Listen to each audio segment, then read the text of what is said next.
Hello Aquarius, this is Victoria and I'm here with your June tarot forecast. As always, we'll be looking at your love life, your career and workspace, and we'll get you guidance on how to best utilize the energies of the months of June.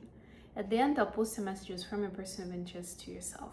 And we will, of course, do a quick message from the Oracle deck that's called the Wisdom of the Oracle to get a sense for theme for you during this month, and then we'll proceed with tarot.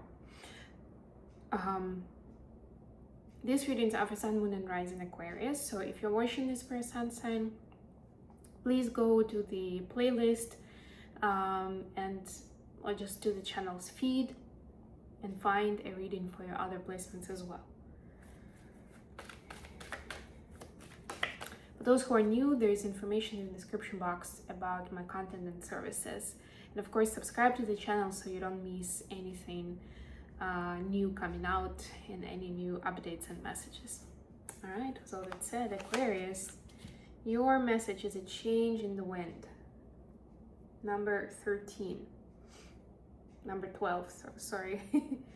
Yeah, so we don't like changes as humans, so you're probably already sensing the change in the wind, hence the wind, because you can sense, the idea is you can sense the difference in the direction of the wind. And that already tells you, right? And you're feeling it in your gut somewhere, in your feet. I don't know, maybe you're getting goosebumps, maybe you're seeing dreams. Things are changing. And it's not necessarily for the better, they're just changing, ... You don't really know what is coming up with that. Change, or even if you know about the change itself, i.e. maybe a certain person will leave your life or your financial situation will change, you don't know what the consequences fully are yet. So this is a bit of that limbo state that can be unsettling, but just know that whatever this change is, it is necessary in your life. It's like a tower moment that just needs to sweep off anything that wasn't serving you and bring something new and exciting about into your life. So for your personal space and love life, you have death. This is Scorpio energy. You could be dealing with a Scorpio. I know people don't like their readings to begin this way, but look, we were just talking about changes. Now we got a card of transformation. So to me, it makes perfect sense, honestly. Justice, number 11. Wow, this is Libra. So Scorpio, Libra, and the Fool. Oh my goodness. Aquarius, what's going on? This is your energy, by the way. But most importantly, we've only laid out 3 cards and they're all major arcanas. I'm speechless. And they're huge. Like, this is like, not even, it's like transformation on steroids, transformation level 100. Even jumping the timelines doesn't really explain it, honestly. It's like jumping 10 timelines in 3 days or something, when your head is spinning already of all this overwhelm of energy that's coming to you. But anyway, I'll speak about that in a moment. For your career space, you have 6 of Swords, 3 of Swords, 10 of Wands. And finally, advice from the universe, the Magician, the Chariot, the Emperor. Oh my God, again, 3 major arcanas. What is going on? The workspace is like a little bit here, a little bit there, kind of like, yeah, another day at the office. And then your personal space and your advice is just like out of this world. So yeah, so here we have Gemini, Cancer, and Aries energy. Could be with one of those. And finally, 6 of Cups at the bottom of the deck. So guess what? You're supposed to treat all these changes playfully, to be curious, to understand how can you have some fun with it. How can you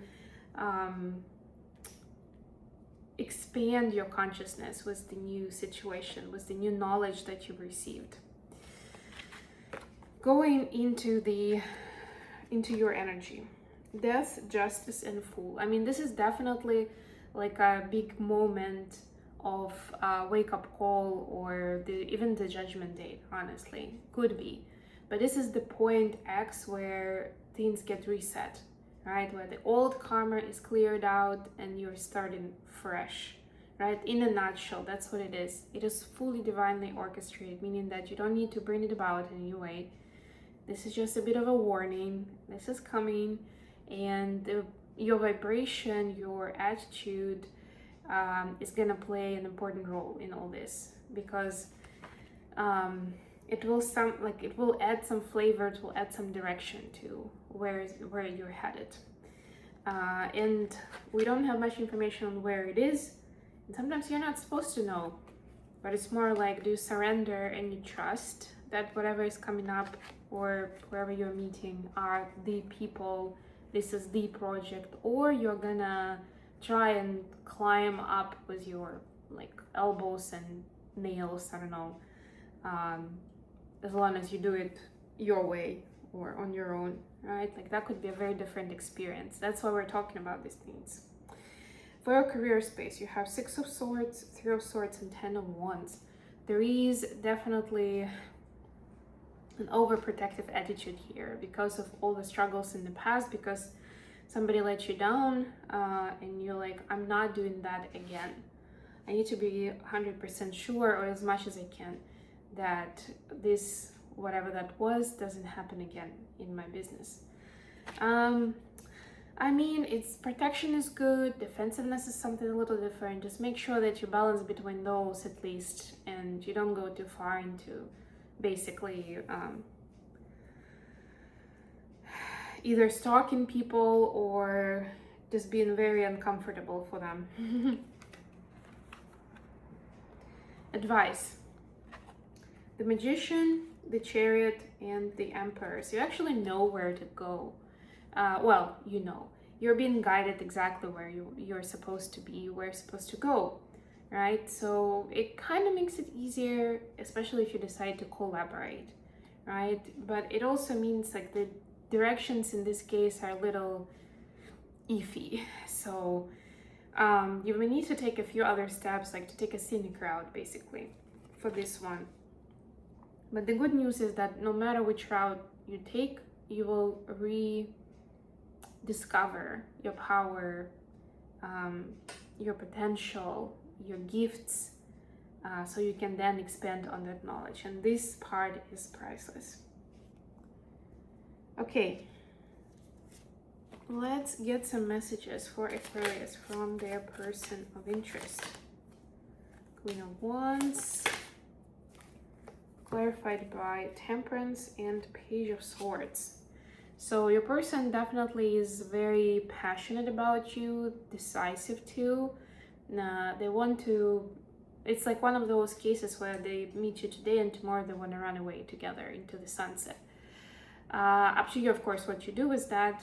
But yeah, just know that your person understands that they need some kind of different approach to communicating those things to you. Whatever that spontaneous step was, right? It doesn't have to be running away, obviously. To explain to you. And if you're not happy with an explanation, you have the whole right to not proceed with whatever the plan was, you know? And so your person definitely knows that they need to stay more balanced and to be able to ask good questions to understand where they are going, including this relationship. Then they are learning. They are learning how to not fixate on a certain thing, but also show different aspects of personality, or be able to notice them if the person is showing them themselves, right? Which is honestly very valuable when you can support, especially if a person is new in some kind of a group, right? It's so important to be supportive and for this process not to feel awkward or embarrassing, or have an actual supervisor supervise you there. Okay, anyways, Aquarius, I hope this was a good reading for you. If so, don't forget to like it and of course subscribe to my channel, and until next time,